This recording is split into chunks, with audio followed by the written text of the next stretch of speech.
Hola, bienvenidos a Expediente INACIPE, el espacio que el canal judicial nos otorga para hablar de los temas más relevantes en materia de ciencias penales. El día de hoy vamos a hablar de un tema muy interesante que es la exhibición en medios y el arraigo. Para hablar de este tema nos acompaña el doctor Luis González Plasencia, que es el presidente de la Comisión de Derechos Humanos del Distrito Federal. Luis, muchísimas gracias por acompañarnos y por haber aceptado nuestra invitación. Gracias, Luzma. Es un placer estar aquí en Expediente INACIPE. Gracias. Luis, quisiera que nos comentaras qué significa, qué es este término de exhibición en medios y en qué contexto es en el que se da.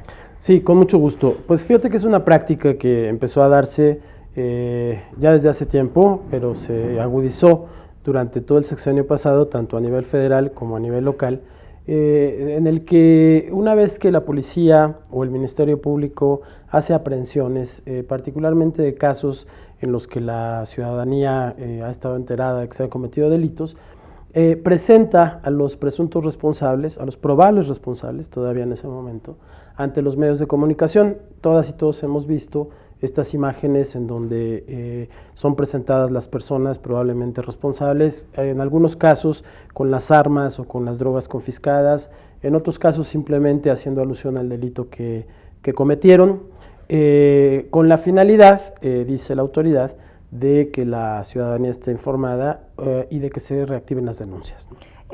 Bueno, yo he visto estas presentaciones que me comentas en la televisión, pero mi parecer es que fueran solo para delitos federales. ¿También esto se da a nivel local y a nivel federal? Sí, de hecho en este momento, con las nuevas autoridades federales, esta práctica ha cesado, ya no están presentando ni la Secretaría de Seguridad Pública ni la Procuraduría, y ahora el tema se ha afianzado mucho más en el caso de las policías municipales y de los gobiernos locales. ¿Lo hacen en televisoras y en noticieros? Sí, así es, en las televisoras locales y por supuesto en el caso del Distrito Federal, pues también tienen un alcance en la televisión nacional, ¿no? ¿Se tiene conocimiento de cuál es la reacción de la ciudadanía? ¿Qué percepción tiene ante estas exhibiciones en medios? Sí, bueno, es altamente probable que la ciudadanía incluso esté a favor de estas presentaciones, porque es una manera de darle a conocer el trabajo que están haciendo las policías y la Procuraduría. No tenemos noticias, sin embargo, de que eso sea efectivamente así, ¿no? Es algo que podemos presumir simplemente por el hecho de que en un contexto de alta inseguridad como el que vivimos, pues noticias sobre que la Procuraduría y la policía están trabajando deben ser buenas noticias, ¿no? Esto no podría ser, el que se eliminen esta exhibición, ¿no podría ser que estén vulnerando el derecho a la información de la ciudadanía? Bueno, justo ese es el tema que ellos argumentan, ¿no? Se suele decir que esta es una manera de cumplir con el derecho a la información, pero lo cierto es que eso hay que verlo con mucho más detalle. El derecho a la información tiene que ver con el acceso, digamos, a aquellos datos que son relevantes para la ciudadanía respecto del trabajo que hacen las autoridades.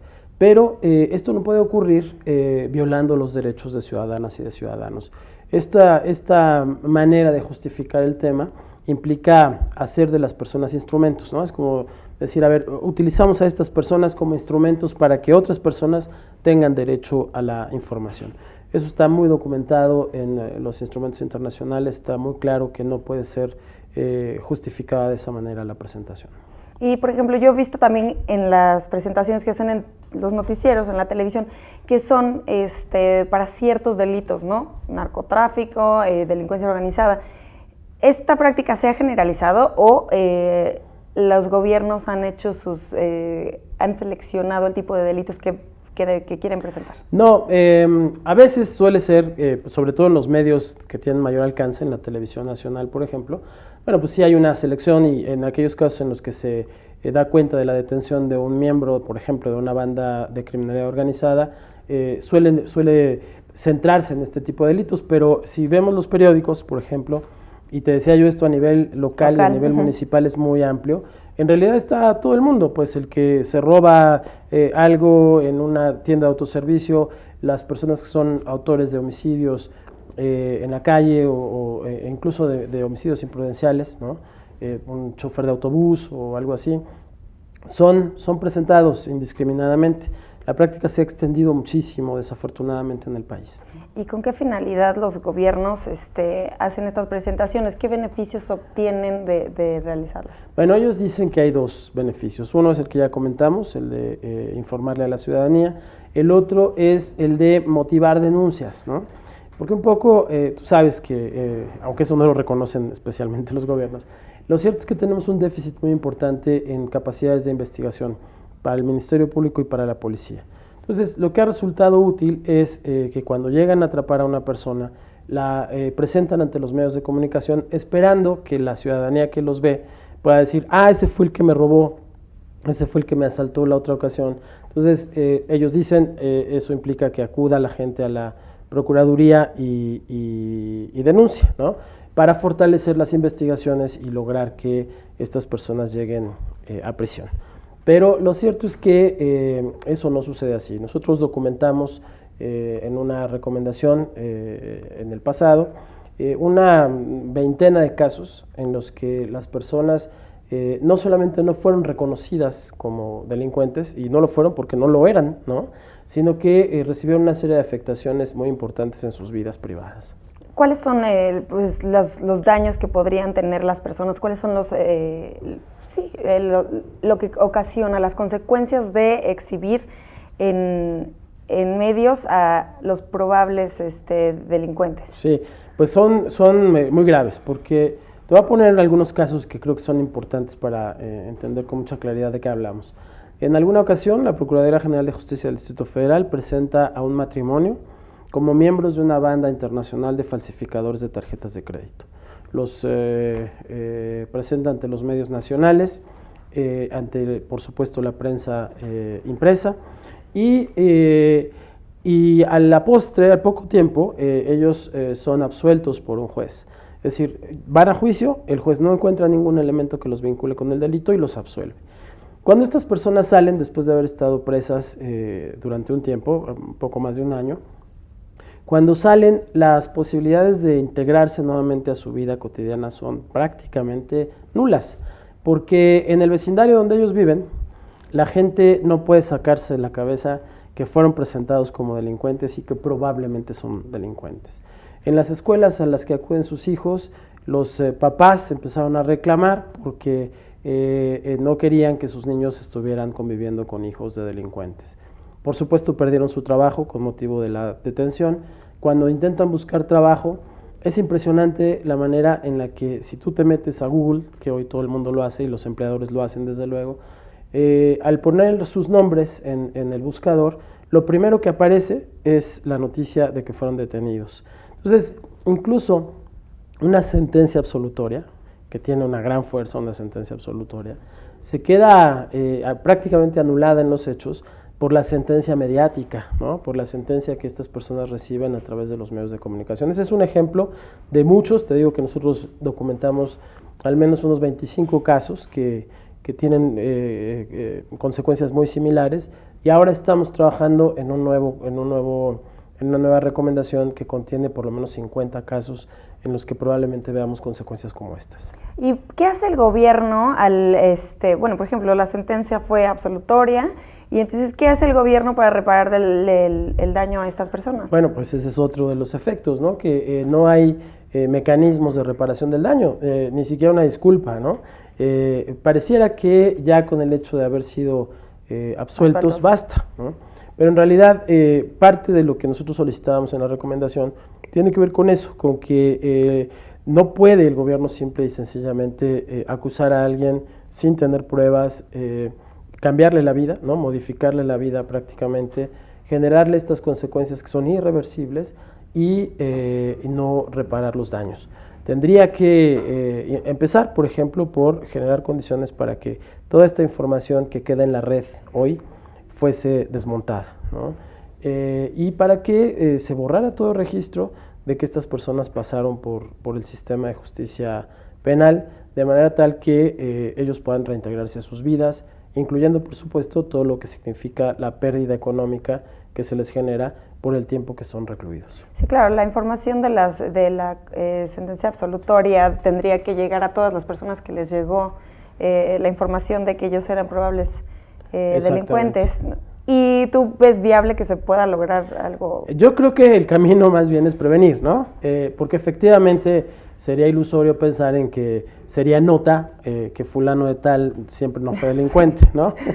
Entonces, nosotros por lo que hemos pugnado es porque esta práctica desaparezca. Recientemente, la semana pasada, nos recibieron en audiencia los comisionados, las comisionadas de la Comisión Interamericana de Derechos Humanos. Estuvimos allá en Washington frente a representantes del gobierno federal y del gobierno local, del Distrito Federal, para plantear este tema, ¿no? La respuesta de la comisión fue contundente. El comisionado, que es relator también para México, el comisionado Escobar, fue determinante y dijo: no hay ninguna posibilidad de justificar esta práctica está proscrita en los tratados internacionales de los que México es parte, y por supuesto en ese sentido debe estar lo prohibido también en las leyes nacionales, y por lo tanto debe cesar en lo inmediato.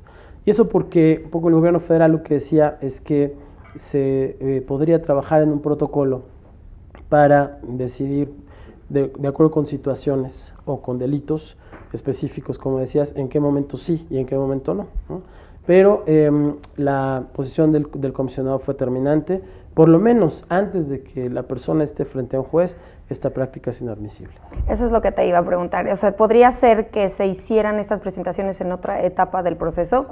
Porque por lo que entiendo se han presentado antes casi de que comience, ¿no? Antes de la investigación, o sea, los detienen por sospechosos y los presentan. ¿Tú crees que sería pues viable o adecuado presentarlos en otra etapa del proceso? Sí, hay que recordar que hay una fase del proceso en el que el juicio es público, ¿no? En ese momento ya no hay ningún problema y no tiene que ver con el delito. O sea, puede ser alguien que se robó unos chicles en el Oxxo, puede ser públicamente presentado, si esto ocurre ya cuando se está frente al juez, ¿no? Sobre todo ahora que tengamos ya plenamente los juicios orales en el país, las audiencias son públicas. Lo que sucede acá es que son presentados cuando es la policía la que lo hace, antes de llevarlos al Ministerio Público, y cuando es el Ministerio Público, antes incluso de tener evidencia suficiente para consignarlos ante un juez. Y ante esta práctica, ¿quiénes son responsables o hay igualdad de responsabilidad entre los gobiernos y los medios de comunicación, o los medios de comunicación quedan excluidos de responsabilidad porque son convocados, ¿no? Claro, los gobiernos en ocasiones suelen decirnos que esta es una manera de responder a una solicitud que hacen los medios de comunicación.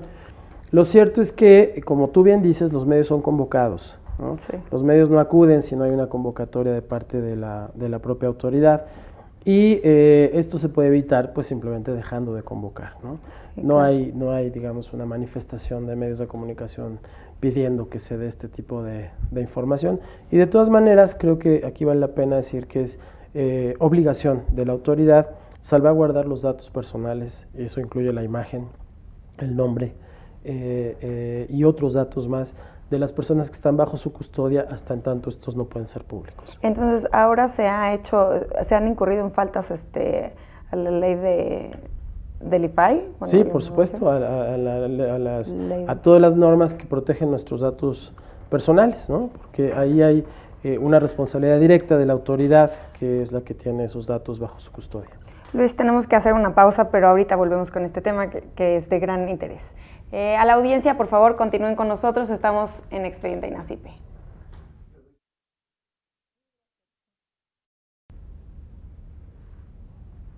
Gracias por continuar con nosotros en Expediente INACIPE. Les comento que pueden estar en contacto con nosotros a través de nuestros números telefónicos que aparecerán en sus pantallas, en el Facebook del canal judicial y así en nuestro Twitter, que es @expediente_. Queremos saber sus comentarios y sugerencias acerca de los programas. El día de hoy estamos hablando de la exhibición en medios y el arraigo, y nos acompaña el doctor Luis González Plasencia. Luis, estábamos platicando de la exhibición en medios. ¿Cuál es la posición, tú como presidente de la Comisión de Derechos Humanos del Distrito Federal, que tienen ante esta exhibición? Sé que hay una recomendación, la 3-2012. ¿Qué consiste? ¿Cuál es su contenido y a quién recomiendan? Sí, bueno, la recomendación deviene de un conjunto de quejas, aproximadamente 50 quejas, que empezamos a recibir de personas que habían sido exhibidas y que después fueron absueltas o de quienes no se encontraron elementos para ser incluso consignadas. Documentamos los casos, hicimos incluso una serie de videos muy interesantes acerca de cómo se han afectado las vidas de estas personas y determinamos, por lo tanto, recomendar a la Procuraduría General de Justicia de la ciudad, que es la responsable de esta práctica. La recomendación plantea, por supuesto, temas relacionados con el derecho al debido proceso, que en nuestra opinión se violenta con estas presentaciones, con los derechos asociados con la intimidad, con la vida privada de las personas, que como ya comentábamos en el segmento anterior, también se ven afectadas de manera irreversible, e incluso los daños, tanto materiales como psicológicos, que todo este tema les ha causado, porque en principio el asunto de la detención, el asunto de saberse inculpados por un delito que no cometieron, el asunto de haber tenido que pasar por la prisión, por supuesto, y encima de todo eso, las dificultades y los obstáculos que se les presentan en la vida una vez que han salido de la prisión. Lo que pedimos en la recomendación, por supuesto, es que se anule esta práctica. Déjame decirte que existe la conciencia de que es una práctica ilegal, que en su momento el Procurador de Justicia de la ciudad emitió un acuerdo con la finalidad de legalizar la práctica, ¿no? Es decir, esta práctica en el Distrito Federal se ha sustentado en un acuerdo del Procurador. Ese acuerdo lo discutimos mucho en su momento y íbamos, digamos, planteando un esquema que pudiera aproximarnos hacia la desaparición de la práctica. Desafortunadamente, recientemente, antes de que finalizara el año pasado, se modificó ese acuerdo y se hizo todavía más grave, ¿no? Porque, entre otras cosas, plantea la posibilidad de que se divulgue la nacionalidad de las personas. Entonces eso genera estigmas, ¿no? De por sí hemos tenido casos en los que el tema de la nacionalidad se vuelve un problema importante de percepción. En este caso, que se diga que el colombiano, que el nicaragüense, todo eso, además de todo, implica una violación que ya se extiende, que ya es generalizada hacia quienes comparten esa nacionalidad. Entonces pedimos que se anulara el acuerdo, pedimos que se repararan los daños y pedimos que se buscaran los mecanismos para evitar que estas presentaciones siguieran ocurriendo en el futuro. ¿Y qué efectos tienen estas recomendaciones? ¿Qué es lo que la Procuraduría tendría que hacer o cómo les contestan? Bueno, en principio, desafortunadamente fue rechazada la recomendación, ¿no? La respuesta de la autoridad pues, va en el sentido de justificar la práctica por la presunta utilidad que tiene. En ese momento nos la rechazaron.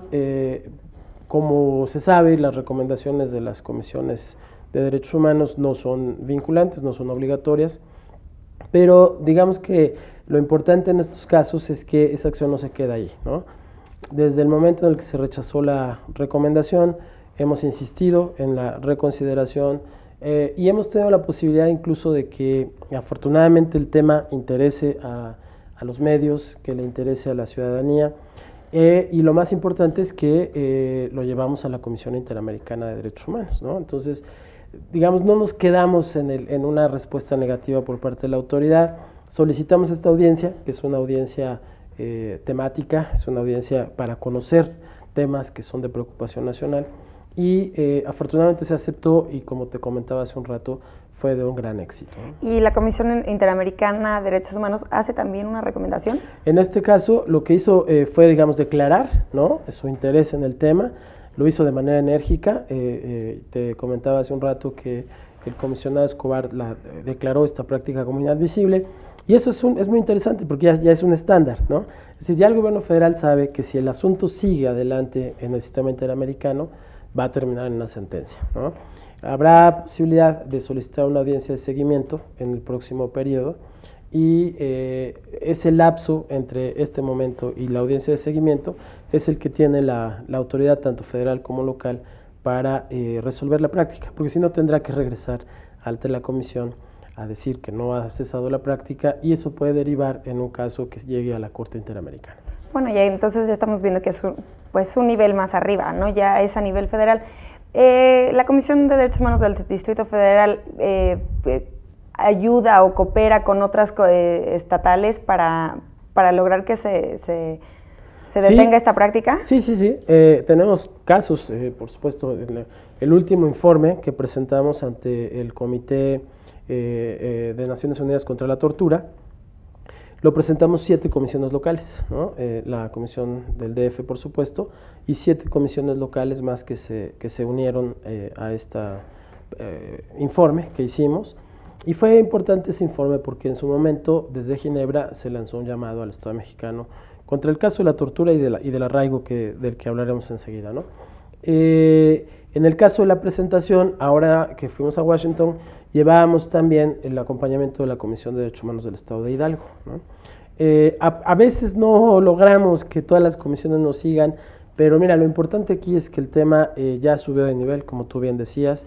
Se consiguió en esa audiencia que la Comisión de Derechos Humanos y nuestros competicionarios, fuimos ahí con Fundar, fuimos con la Clínica de Derecho Público del CIDE, fuimos también con profesores del ITAM y nos acompañó el Premio Nacional de Periodismo Marco Lara, de manera tal que pues, es un conjunto de actores que hemos estado insistiendo en el tema y que ahora conseguimos que la Conferencia Nacional de Procuradores y el Consejo de Seguridad del país nos inviten pues, para platicar estos temas y justamente para tratar de incidir en la desaparición de la práctica, ¿no? ¿Existe algún estado en donde ya esté prohibida esta práctica? No, como prohibida no, aunque debería estarlo en todo el país. Bueno, yo te diría, está prohibida en todo el país, más bien se ha justificado a través de estos mecanismos de acuerdos locales, pero también hay que decir que a nivel federal esta práctica ha cesado, ¿no? Pasando un poco al tema del arraigo, ¿cómo se vincula el arraigo con la exhibición en medios de personas? Pues fíjate que hemos encontrado yo te diría, un ciclo perverso, ¿no? Que en muchos momentos hemos denunciado. Porque comienza este ciclo con las detenciones arbitrarias, con la detención de personas que se presume que pudieron haber cometido algún delito, argumentando flagrancia en situaciones en las que no las hay, ¿no?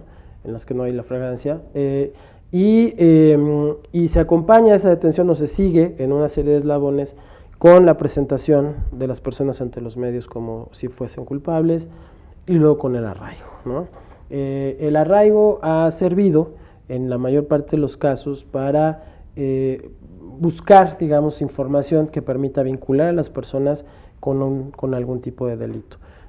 También emitimos una recomendación en este sentido, esto fue en el año 2011, ahí fue la Procuraduría y fue el Tribunal Superior de Justicia a quienes les recomendamos, porque lo que verificamos en aquel momento es que el arraigo inicia presumiendo alguna actividad de delincuencia organizada o algún delito grave, en el caso del Distrito Federal, pero en realidad cuando no se logran probar estos delitos, entonces se fabrican o bien se buscan otros delitos o bien se fabrican nuevos delitos que finalmente terminan con las personas en prisión, ¿no?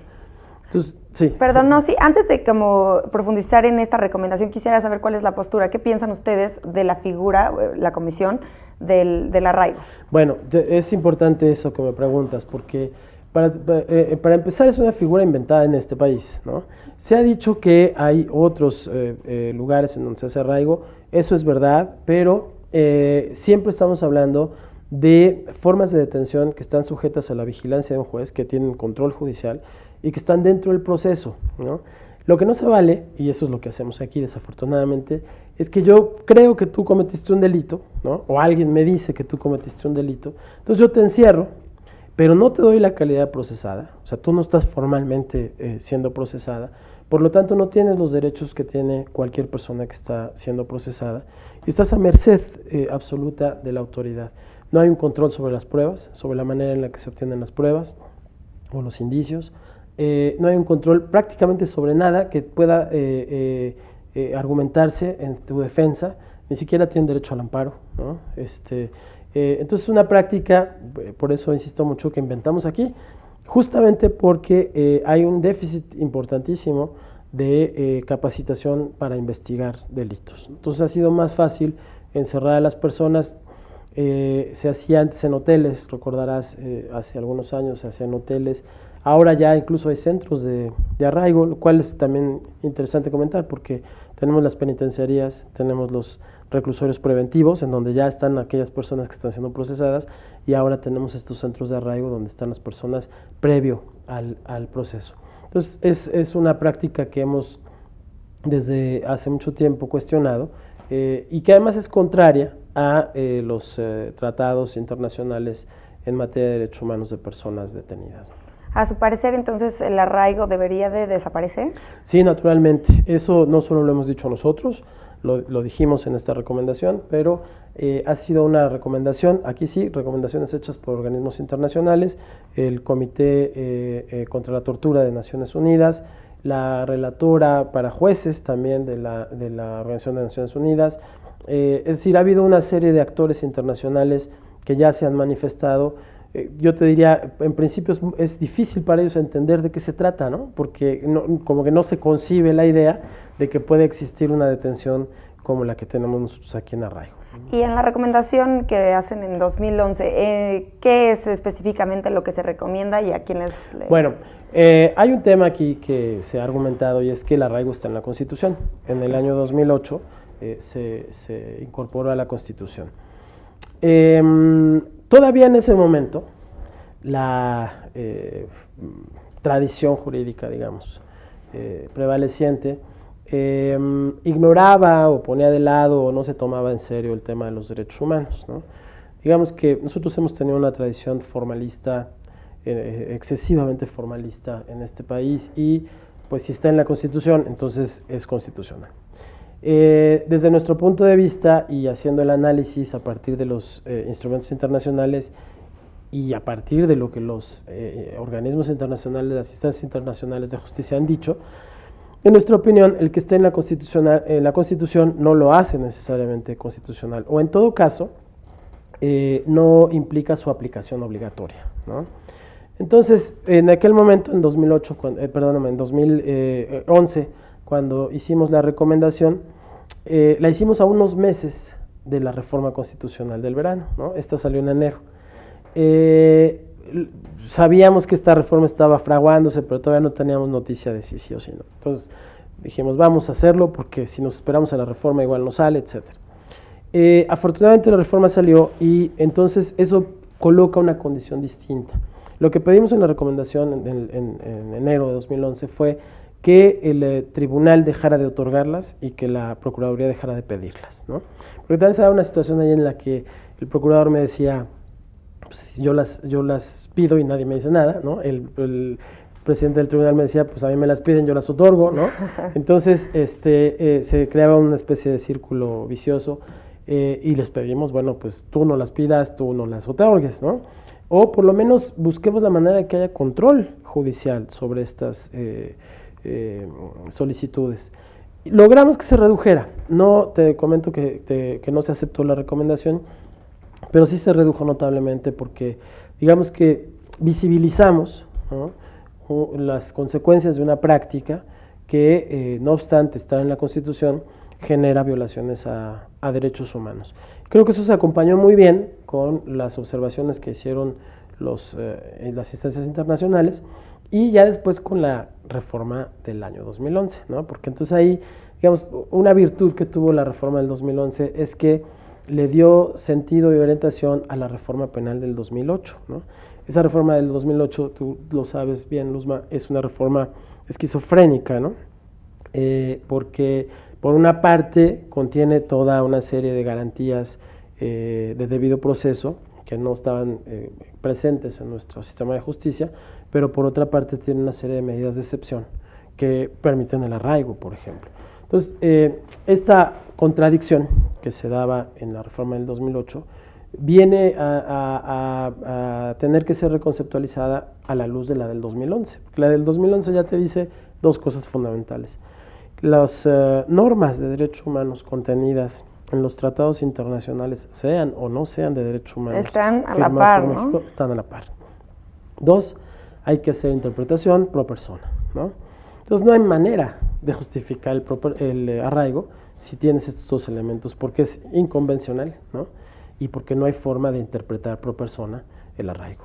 Entonces, parafraseando un poco, con la reforma constitucional en materia de derechos humanos del 2011, se ponen a la par de la Constitución los tratados internacionales. Entonces, ¿queda sin efectos la Constitución por el efecto pro persona? No, no son los tratados, eso es muy importante decirlo así. Son las normas de derechos humanos contenidas en tratados, sean o no de derechos humanos. Por ejemplo, los tratados consulares no son de derechos humanos, pero ahí hay normas de debido proceso que sí son de derechos humanos y que esas tendrían que ser reconocidas como parte de la Constitución, ¿no?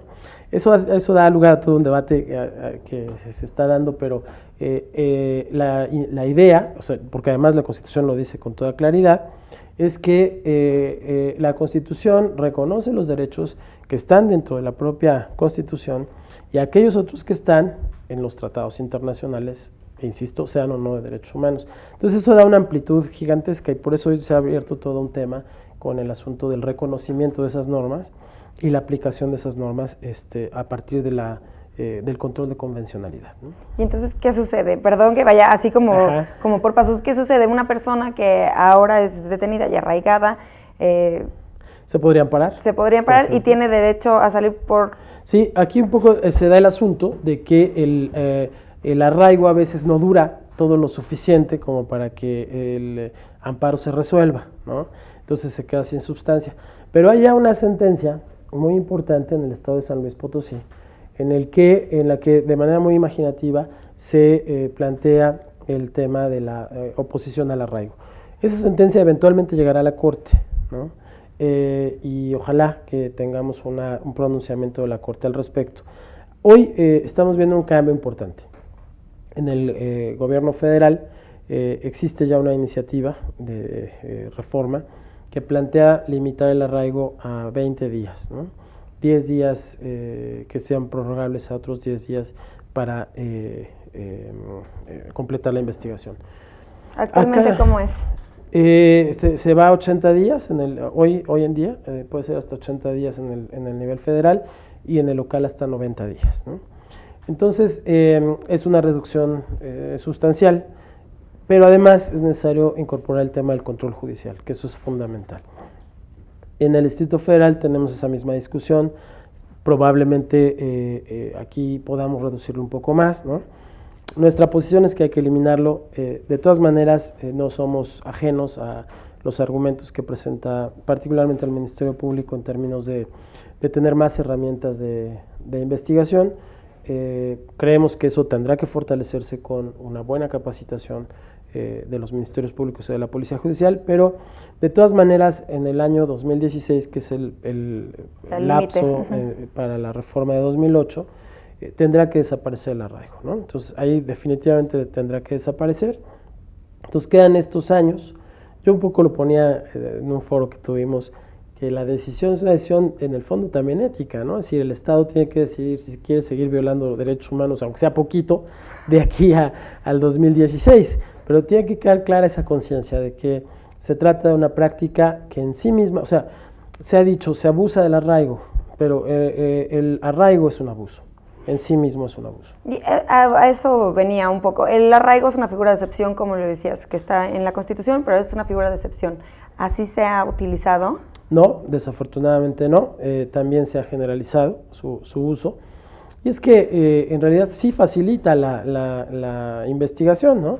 Pero no por el hecho de que se facilite la investigación se puede violar el debido proceso, ¿no? ¿Y el arraigo va dirigido solo, bueno, como está actualmente en la Constitución, solo a algún tipo de delitos? En el caso del ámbito federal, la delincuencia organizada, pero como esta práctica también se introdujo en los códigos procesales de los estados, ahí se dan distintas hipótesis, ¿no? Por ejemplo, acá en el Distrito Federal no se habla de delincuencia organizada, sino de delitos graves. Entonces, prácticamente puede ser cualquier delito que sea connotado como grave, aun cuando eso contradiría a la propia Constitución, ¿no? Y por eso es que en el Distrito Federal ha habido más que en otros lugares, sí, federal. nosotros lo tenemos más documentado acá, seguramente que en otros estados también tiene su historia con ello, ¿no? Luis, tenemos que ir nuevamente a una pausa, pero vamos a volver con este tema. Al auditorio, por favor, sigan con nosotros, estamos en Expediente INACIPE.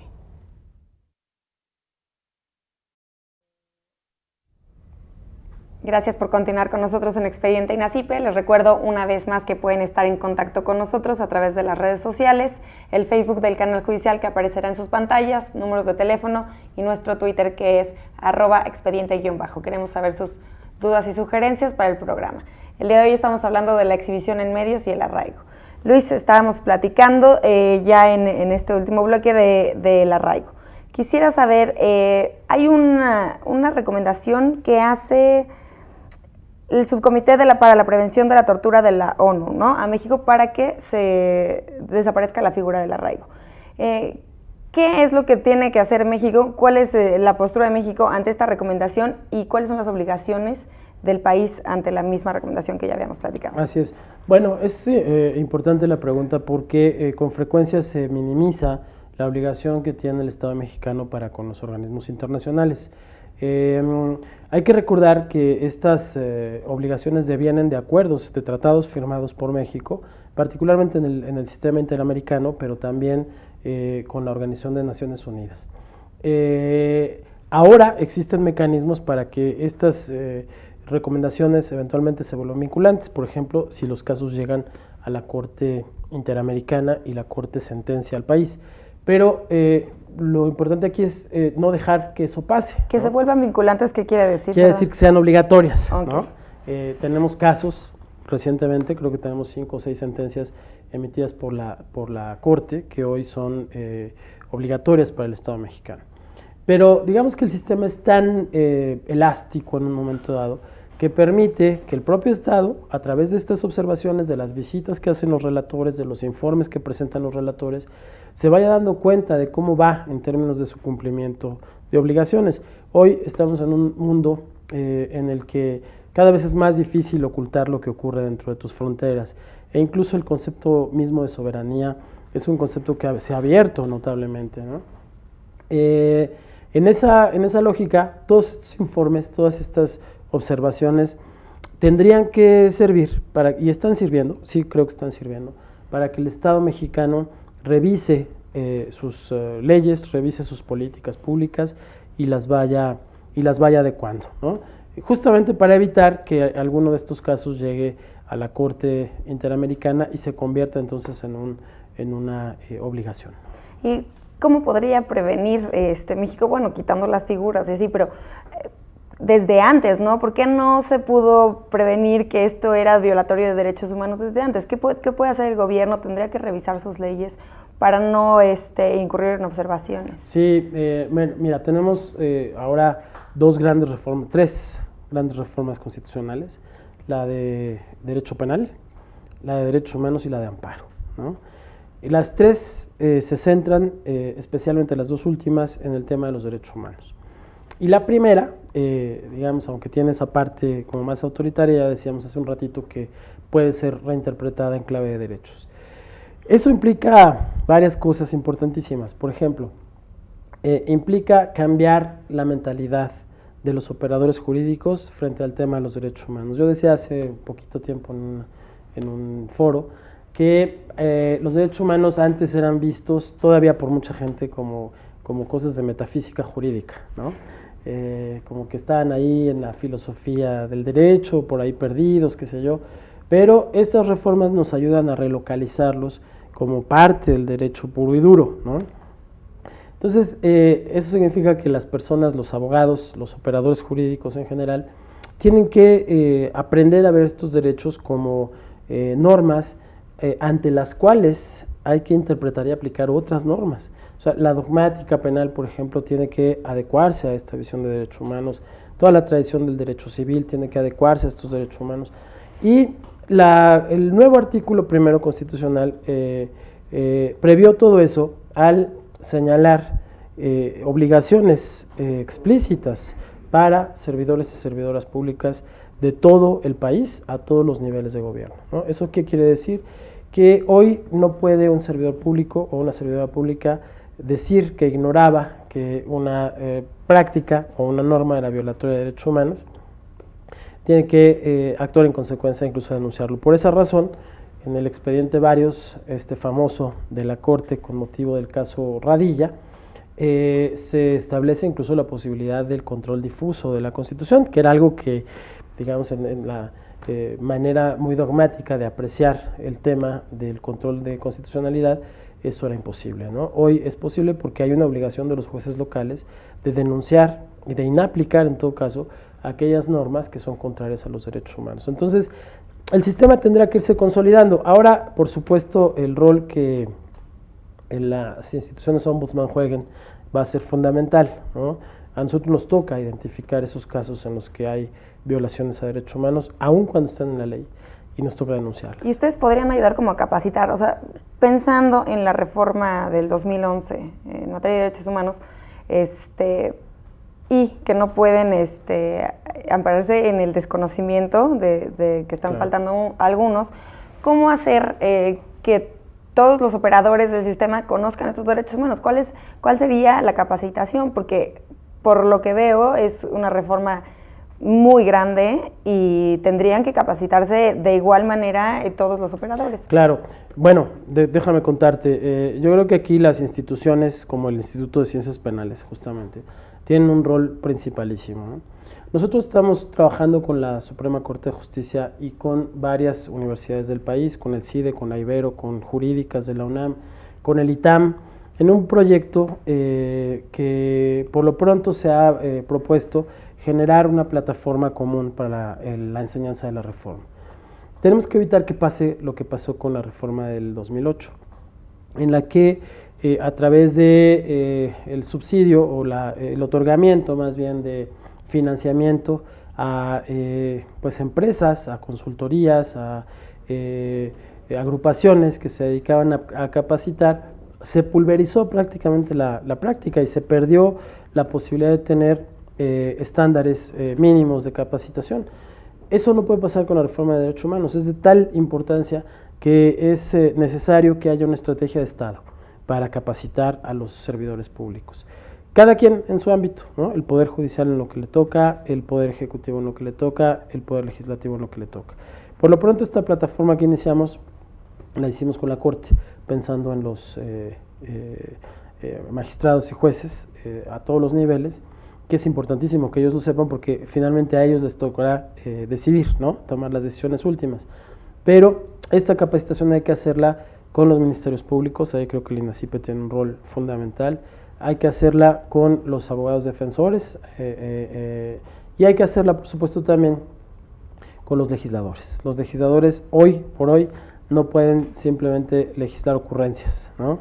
Aunque sean muy populares, es decir, hay un tema de obligación también para ellos en el sentido de que las reformas que propongan, las iniciativas que propongan, sean iniciativas que sean concordes con este marco nuevo que tenemos. ¿Y qué pasa con la ciudadanía? Yo consideraría que la ciudadanía también tendría que estar enterada de todos los derechos que tiene. ¿Cómo llegar a ellos?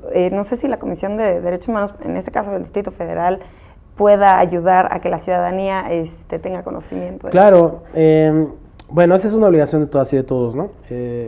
Yo te diría también a todos los niveles, ahí también nos hace falta una estrategia educativa intensa y extensa, intensa en el sentido de ponerle mucho énfasis al tema de los derechos humanos y extendida, te diría, en términos de la necesidad de llegar a todos lados para que a través de la escuela se fuera generando la conciencia de estos derechos.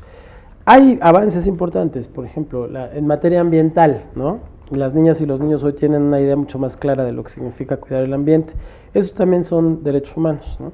Poco a poco tenemos que ir avanzando, pero es que eso también implica resignificar todas las prácticas sancionatorias que tenemos incluso en el sistema escolar, ¿no?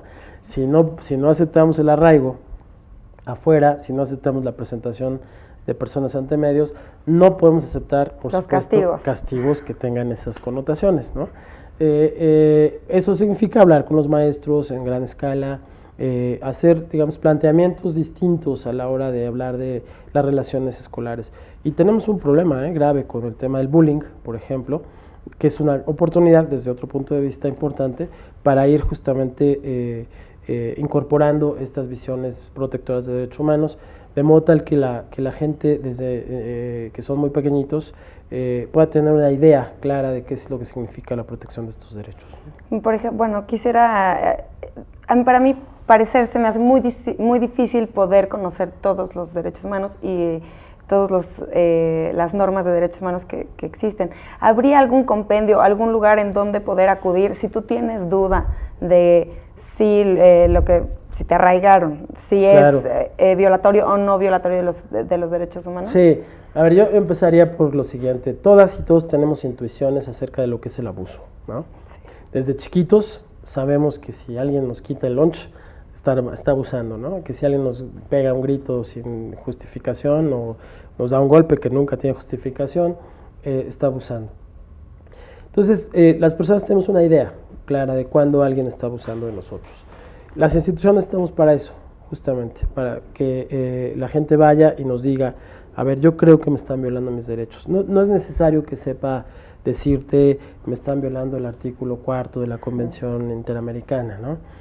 Con que te diga, bueno, por ejemplo, estoy siendo detenido sin justificación, ¿no? Fui exhibido por tales razones, la policía me golpeó, me torturó, me incriminó. Este tipo de cosas, cuando nos las hacen llegar a las instituciones ombudsman, somos nosotros quienes al final podemos determinar si hay una violación o no a los derechos humanos y actuar en consecuencia. Y si no fuera el caso, también les ayudamos a las personas, las orientamos para que sepan cómo resolverlos, ¿no? Hoy por hoy en México la violación a derechos humanos que atienden las comisiones es la que tiene que ver con autoridades, ¿no? Pero hoy se reconoce claramente que también entre particulares se violan derechos. El caso de la violencia intrafamiliar, por ejemplo, es ejemplificativo de ello. Aunque nosotros no tengamos incidencia en el ámbito particular, sí podemos darle orientación a las personas para que acudan a las instancias respectivas e incluso darle seguimiento, ¿no? Entonces, en este proceso es un proceso de ida y vuelta. Las comisiones y muchas otras instancias públicas, tenemos cursos, tenemos talleres, vamos a las escuelas, hablamos con mucha gente, tenemos mecanismos a través de los medios de comunicación, suplementos, cartillas, qué sé yo, hay todo un despliegue. Pero también eso se complementa con los acercamientos que la ciudadanía hace con nuestras instituciones, ¿no? La verdad es que ese es un nexo que va ayudando a que cada vez se tenga mayor conciencia sobre los derechos. Yo decía que recapitulando un poco de las recomendaciones que ha hecho la Comisión de Derechos Humanos del Distrito Federal, ¿cuál sería su seguimiento? ¿Qué va a pasar con ellas? ¿Alguna vez serán vinculatorias? ¿Cuál es el futuro de las recomendaciones que ustedes hacen? Bueno, si bien es cierto, la aceptación de la recomendación es potestativa por parte de la autoridad, es decir, puede o no aceptarla, una vez que la acepta, se convierte en una obligación. Entonces, la estrategia de la Comisión es buscar que estas recomendaciones se acepten, incluso cuando en el pasado hubiesen sido rechazadas, ¿no? Mientras no se salvaguarde el tema, mientras no se resuelva el tema de la violación sigue abierta. O ya se consumó y no fue reparada, o en algunos casos incluso es continuada, ¿no? Entonces, la estrategia radica en la posibilidad de la aceptación, porque una vez aceptada, incluso una persona directamente afectada, una víctima, que aparece en una recomendación, si esta recomendación es aceptada y no es cumplida, puede recurrir a vías judiciales para su cumplimiento. Entonces, al momento de que aceptan la recomendación, ¿ya tienen obligación de...? Sí, claro. Ese es el por qué han estado rechazadas las anteriores. Efectivamente, porque se les genera esa obligación, pero yo creo que hoy, especialmente en este marco que comentamos de esta nueva contexto para los derechos humanos, a partir de la reforma del verano de 2011, es una obligación de la autoridad, ¿no? Entonces, digamos que ya es mucho más difícil que rechacen las recomendaciones. Hoy en la Ciudad de México, yo tengo que decirlo, estamos teniendo una comunicación excelente con el gobierno de la ciudad, porque incluso han aceptado recomendaciones que fueron rechazadas en el pasado, ¿no? Por otra administración. ¿Y cuáles son los retos que ustedes tienen en la comisión que tú presides? Bueno, en el caso de la Ciudad de México, hemos definido una serie de temas que son fundamentales, ¿no? Desde luego hay, como en todas las ciudades del mundo, una cantidad importantísima de situaciones que generan violaciones a derechos humanos, todos los días, y todas son importantes. Pero nosotros lo que hemos buscado es ofrecer un enfoque más estructural. Es decir, no solamente resolverle el caso al señor fulano de tal, que tiene un caso muy especial, pero que solamente le compete a él, sino ver cómo la solución de ese caso puede implicar una solución de mayor alcance, ¿no? Con esa visión estamos trabajando en el sistema penal, por eso estos temas que estamos todo el tiempo remarcando. Estamos trabajando en cuestiones de movilidad urbana, ¿no? Nos importa mucho el tema del tiempo que se gasta en la ciudad en transportarse. Estamos trabajando con un tema gravísimo que tenemos, que es el de las poblaciones callejeras, ¿no? El tema del agua, que ahora vamos a tener una temporada bastante complicada en términos de distribución de agua en este verano, y en temas medioambientales, ¿no? En temas relacionados con las construcciones en la ciudad, en la calidad del aire, etcétera, ¿no? Porque la intención es, bueno, primero que se tenga claridad que cuando hablamos de derechos humanos no solo hablamos de tortura, de arraigo y de presentación en medios, ¿no? Que hay cosas de la vida cotidiana, porque seguramente mucha gente que nos ve dirá, bueno, pero a mí nunca me van no me va a tocar. No me va a tocar. Sí. Pero hay cosas muy cotidianas, como el tema de que si me recogen o no me recogen la basura, si me llega o no me llega el agua, si el microbús me transporta con seguridad. Todos esos son temas de derechos humanos que también nosotros atendemos con muchísimo gusto. Luis, esperamos tener otra oportunidad para hablar mucho más amplio de lo que hace la Comisión de Derechos Humanos del Distrito Federal. Pero desafortunadamente nuestro tiempo se acabó, pero yo te agradezco muchísimo que hayas venido a este programa. No, muchas gracias a ustedes y al auditorio, desde luego. Al auditorio, por favor, los esperamos la próxima semana en un nuevo Expediente INACIPE.